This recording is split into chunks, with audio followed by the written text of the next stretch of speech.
Movie की शुरुआत होती है एक सुनसान रेगिस्तान को दिखाते हुए, जहां एक छोटा सा बच्चा अकेला ही यहाँ वहां घूम रहा था। लेकिन अजीब बात तो ये थी कि उस बच्चे के हाथ में एक इंसान की उंगली थी जिसको वो खाने की कोशिश कर रहा था। फिर सीन यहाँ से शिफ्ट होता है और हम विंडम नाम के एक आदमी को देखते हैं जो कि एक प्रोफेशनल फोटोग्राफर था। वो यहाँ सूर्य ग्रहण की कुछ अच्छी तस्वीरें लेने आया था। फिर विंडम कुछ ही देर में सारी फोटोज क्लिक कर लेता है और अपना सामान पैक करके वहां से जाने लगता है। लेकिन उसी दौरान वहां पेड़ के नीचे उसे एक बच्चा रोता हुआ दिखाई देता है, तो विंडम उसके पास जाता है और उसके रोने की वजह पूछता है। तभी वो बच्चा कहता है कि मैं इस जंगल में खो गया हूँ। अब विंडम को उस पर तरस आ जाता है और वो उसके माँ बाप को वहाँ पर ढूंढने लगता है। लेकिन इस वीरान रेगिस्तान में तो दूर दूर तक कोई भी नहीं था। तभी विंडम फैसला करता है कि वो इस बच्चे को अपने साथ ले जाएगा।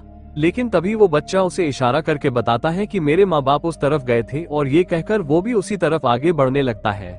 फिर विंडम उसे काफी रोकने की कोशिश करता है और कहता है कि वहाँ पर कोई भी नहीं है, लेकिन वो बच्चा उसकी बात नहीं सुनता, जिसके बाद न चाहते हुए भी विंडम को उसके पीछे जाना पड़ता है।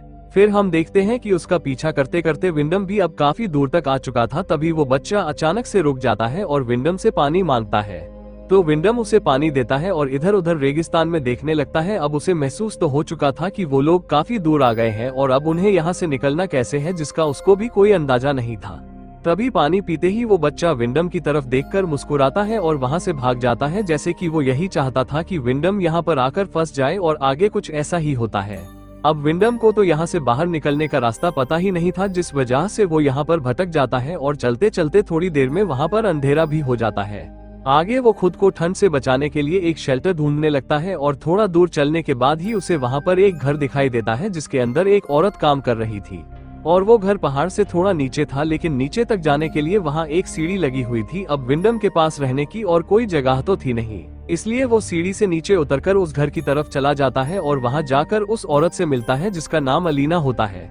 फिर हम देखते हैं कि अलीना थोड़ी सी अजीब थी, क्योंकि विंडम को अपने घर में देखने के बाद भी वो कोई रिएक्ट नहीं करती और नहीं वो उसे कुछ पूछती है। लेकिन विंडम अलीना को अपने बारे में बताते हुए कहता है कि मैं रास्ता भटक गया हूँ और मेरे पास रहने के लिए कोई जगह भी नहीं थी, तो मैं यहाँ पर आ गया। और ये सुनने के बाद भी अलीना कोई जवाब नहीं देती। फिर थोड़ी देर बाद अलीना उससे कहती है कि अंदर आ जाओ और खाना खा लो। अब विंडम को यहाँ पर कुछ अजीब लग रहा था, लेकिन ठंड से बचने के लिए वो अंदर आ जाता है और खाना खाने के लिए बैठ जाता है। आगे अलीना उसे वहीं रुकने के लिए कहती है और सोने के लिए एक रूम भी दे देती है। इसके बाद जब अलीना कपड़े बदल रही थी तो विंडम उसे छुपकर देखने लगता है, जिसके बाद वो भी सो जाता है।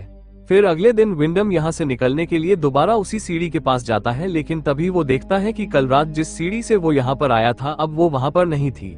मतलब कि वो सीढ़ी अब गायब हो चुकी थी और विंडम जिस जगह पर खड़ा हुआ था वो जगह ऊंची ऊंची चट्टानों से घिरी हुई थी, जहाँ से बिना सीढ़ी के निकलना नामुमकिन था। अब विंडम परेशान होकर अलीना के पास जाता है और उससे पूछता है कि कल जो सीढ़ी यहाँ पर थी वो कहाँ है, जिस पर अलीना कहती है कि उन लोगों ने तो सीढ़ी को तुम्हारे आने के बाद ही हटा दिया था। तो विंडम पूछता है कि कौन लोग, जिस पर अलीना उसे कोई जवाब नहीं देती और अपने काम में लग जाती है। इसके बाद हम देखते हैं कि विंडम यहाँ से निकलने की कोशिश कर रहा है। फिर वो एक चट्टान पर चढ़ता है और चढ़ते चढ़ते काफी थक जाता है, इसलिए वो एक जगह पर रुककर थोड़ा आराम करने लगता है। लेकिन तभी उसे कुछ बच्चों के हंसने की आवाज सुनाई देती है और तभी अचानक एक बकरे का कटा हुआ सर आकर उसके ऊपर गिरता है, जिससे उसका पैर फिसल जाता है और वो चट्टान से गिरकर बेहोश हो जाता है। फिर रात को जब उसे होश आता है तब वो देखता है कि जिस हथौड़े से वो चट्टान पर चढ़ने की कोशिश कर रहा था वो उसके पैर में घुसा हुआ है, जिस वजह से उसके पैर में बहुत दर्द होता है और वो चीखने चिल्लाने लगता है। तभी विंडम की चीखने की आवाज सुनकर अलीना वहां पर आ जाती है और उसे अपने साथ घर के अंदर ले जाती है। आगे पूरी रात विंडम यही सोचता रहता है कि आखिर वो कौन है जो उसे यहाँ से जाने नहीं दे रहा है। फिर ये बात वो अलीना से भी पूछता है, लेकिन वो उसे कोई जवाब नहीं देती। आगे जब विंडम थोड़ा ठीक हो जाता है तो वो वापस इस जगह से निकलने की कोशिश करता है। तभी उसे चट्टान पर एक लड़का दिखाई देता है, जिससे विंडम मदद मांगते हुए रस्सी लाने को कहता है। लेकिन वो लड़का उससे ये कहकर चला जाता है कि तुम यहीं रुको, मैं थोड़ी देर में आता हूँ। फिर थोड़ी देर बाद हम देखते हैं कि वो लड़का वापस आ जाता है और उसके हाथ में एक रस्सी भी थी, जिसे वो ऊपर लगे पत्थर से बांधकर नीचे फेंक देता है। अब वो विंडम को उस रस्सी के सहारे ऊपर आने के लिए कहता है। वहीं विंडम भी उस रस्सी को अपने पेट पर बांधकर ऊपर चढ़ने की कोशिश करता है। और वहीं अलीना भी ये सब अपने घर की खिड़की से देख रही थी, लेकिन इस बार भी वो चुप रहती है और कुछ नहीं कहती। उधर विंडम जैसे ही आधे रास्ते पहुंचता है तो उसे लगने लगा था कि अब वो बच जाएगा, लेकिन तभी वो देखता है कि ऊपर बहुत सारे बच्चे थे जो उसे देखकर हंस रहे थे, यहाँ तक कि वो उसके ऊपर टॉयलेट भी करने लगते हैं। असल इन बच्चों ने ही विंडम को यहाँ पर कैद करके रखा है। वहीं हम उस बच्चे को भी देखते हैं जो शुरुआत में विंडम को यहाँ पर लेकर आया था और उस बच्चे ने ये सब जानबूझकर किया था। अब विंडम को सारी सच्चाई तो पता चल चुकी थी, लेकिन वो आप कुछ कर नहीं सकता था क्योंकि वो ऐसी जगह पर लटका हुआ था जहाँ पर एक छोटी सी गलती भी उसकी जान ले सकती थी। वहीं वो बच्चे जोर जोर से उसकी रस्सी को हिला रहे थे और उसे गालियां दे रहे थे। तभी विंडम चिल्लाकर अलीना से मदद मांगता है और अलीना वहाँ पर आकर ये सब रुकवा देती है। लेकिन तभी विंडम का सर चट्टान से टकरा जाता है और वो बेहोश हो जाता है। अब विंडम को ये लगने लगा था कि वो कभी भी यहाँ से निकल नहीं पाएगा।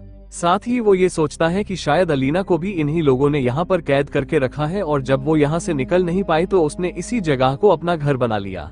लेकिन अजीब बात तो ये थी कि वो बच्चे इन दोनों को मारना नहीं चाहते थे, बल्कि वो तो इन्हें खाना पीना सब टाइम पर दिया करते थे। फिर अगले दिन विंडम वहाँ पर सब्जियां उगाने की कोशिश करता है ताकि उसे यहाँ पर खाने पीने की कभी कोई कमी ना हो।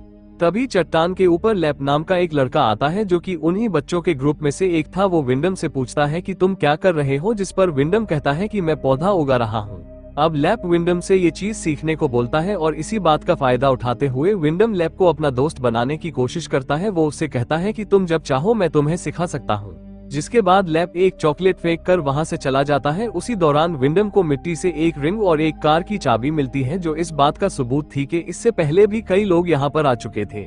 इसके बाद विंडम रात को शराब पीने लगता है, लेकिन अलीना उसे ज्यादा शराब पीने से मना करने लगती है। तभी विंडम अलीना पर ही चिल्ला देता है, जिसके बाद अलीना बिना कपड़ों के उसके सामने आ जाती है। अब चाहकर भी विंडम खुद को रोक नहीं पाता और वो दोनों वहीं पर इंटीमेट हो जाते हैं। फिर अगले दिन जब वो सोकर उठता है तो उसे अपने पौधे टूटे हुए दिखाई देते हैं, जिन्हें ठीक करने के लिए अलीना भी उसकी मदद करती है।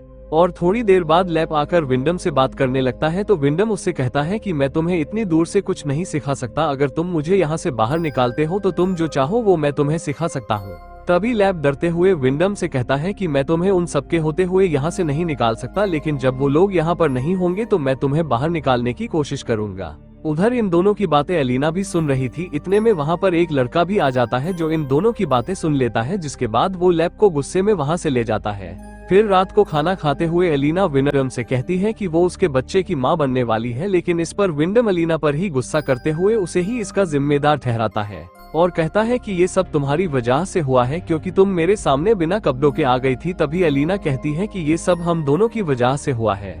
अब ये सुनकर विंडम चुप हो जाता है और उसी रात हम देखते हैं कि वो सभी बच्चे कुछ रिचुअल कर रहे थे और बहुत ज्यादा गुस्से में थे। फिर अगली सुबह जब विंडम सो रहा था तभी वो अलीना की रोने की आवाज सुनकर बाहर आता है। जब वो ऊपर देखता है तो हैरान हो जाता है क्योंकि लैप की बॉडी ऊपर हवा में लटक रही थी, जिसे उन्हीं बच्चों ने मारा था। क्योंकि उन्हें पता चल चुका था कि वो विंडम की मदद करना चाहता था। उधर अलीना मेरा बेटा करते हुए बुरी तरह से रो रही होती है और तब हमें पता चलता है कि लैप अलीना का बेटा था। तभी अलीना विंडम पर गुस्सा करने लगती है और कहती है कि तुम्हारी वजह से मेरा बेटा मार दिया गया। जिसके बाद वो विंडम को 9 महीने के लिए एक पिंजरे में बंद कर देती है, जिसका मतलब था कि जब तक अलीना अपने बच्चे को जन्म नहीं दे देती तब तक विंडम को इसी पिंजरे में रहना होगा। अब उस पिंजरे में रहते हुए विंडम की हालत जानवरों जैसी हो जाती है। हालांकि अलीना उसे खाने पीने को सब कुछ देती है, लेकिन अब अलीना को विंडम से कोई मतलब नहीं था। फिर एक दिन विंडम चट्टान पर एक लड़की को खड़ा हुआ देखता है और उससे मदद मांगने की कोशिश करता है, लेकिन तभी वो बच्चे आकर उस लड़की को भी मार देते हैं। इसके बाद अलीना खाना लेकर विंडम के पास आती है और तभी विंडम अलीना से पूछता है कि तुम ये सब क्यों कर रही हो, तुम या तो मुझे आजाद कर दो या तो मुझे मार डालो। साथ ही वो उससे ये भी कहता है कि मैं तुम्हारे बच्चे का बाप हूँ, लेकिन इस पर अलीना सिर्फ उससे इतना ही कहती है कि तुम सिर्फ एक बीज हो और ये कहकर वो वहाँ से चली जाती है। फिर अगले दिन हम देखते हैं कि अलीना के पेट में दर्द शुरू हो जाता है, जिस वजह से वो विंडम को आजाद करके उसे मदद मांगती है। जिसके बाद हम देखते हैं कि अलीना को एक बेटी होती है। अब अपनी बेटी को देखने के बाद विंडम डिसाइड करता है कि अब वो यहीं पर रहेगा, लेकिन तभी पीछे से वो बच्चे आकर विंडम का गला काट देते हैं, जिससे उसकी मौत हो जाती है। इसके बाद वो बच्चे अलीना से कहते हैं कि माँ आपने जो कहा था हमने वो कर दिया, यानी कि ये सभी बच्चे अलीना के ही थे और इससे पहले भी अलीना के और कई मर्दों से संबंध थे और उनसे ही अलीना को ये सब बच्चे हुए थे। आगे कुछ महीनों बाद हम अलीना को उसकी बेटी का ध्यान रखते हुए देखते हैं। वहीं बाहर अभी भी विंडम की लाश पड़ी थी जो अब तक सड़ चुकी थी। और दोस्तों, इसी के साथ ही ये मूवी यहीं पर खत्म हो जाती है।